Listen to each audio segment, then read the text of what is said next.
Welcome to this introduction of using the MeasureColor Proof Certification module to measure your proofs. To begin, let's choose the demo client from the list at left, then press Create Job. We begin by entering a job number, name, description, and choosing which machine we'll be running this proof from. Next, let's confirm our paper type, color bar, tolerance set, and measurement conditions. We then see a preview of our color bar, and we can press Save and Measure. After we scan our color bar, we can see the results. I'm going to open another existing job I have to show you the results. And what we show is a very easy to use traffic light style indicator of the proof's performance. We begin by looking at the traffic light to see how the color is being reproduced. In this example, we have a check condition, meaning many things are okay, but something might be wrong.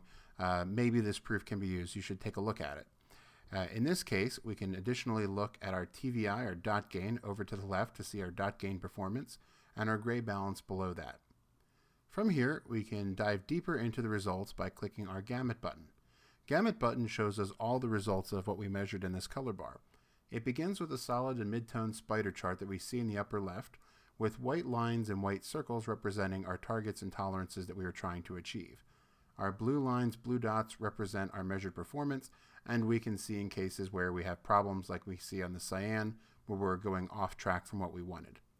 To better understand what's going on, we can look at the solid performance in the graph to the upper right, seeing that our cyan is running about 2.5% weak.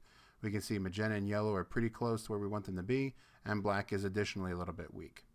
Beneath the solids, we can see the dot gains that were measured in this strip. We see TVI for 20, 40, and 70, but these will vary based upon the data in your color bar.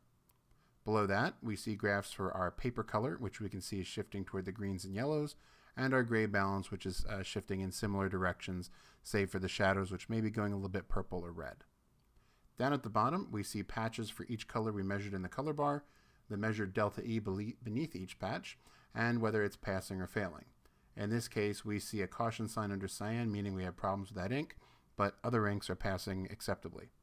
To see what's wrong with cyan, we simply click or touch on that patch, and we see the spot inspector. The spot inspector shows us our tolerance ellipse, as well as our currently measured result as illustrated by the white dot. And MeasureColor also shows what we call the Chromatrak, that's this white line going through the measured result, to show how this will move with changes in density. In this case, we can see a strengthening of the color, or an increase in density, will move us into the tolerance ellipse. If we look at the bottom, we can see our Chromatrak optimal predicted result is at a density of 156, yielding a delta E of 3.4. If we look to the right, we can see our complete data table of reference LAB, CH, and density values, and they are compared to our sample measured values, and then the deltas between them shown below. In addition, we also have a verbal description of the visual color difference, in this case showing the lightness is okay, chromaticity is okay, but the color is going too green and too yellow. Overall, we're currently at a 498 delta E on a tolerance of 4 and have a 4.6 delta H.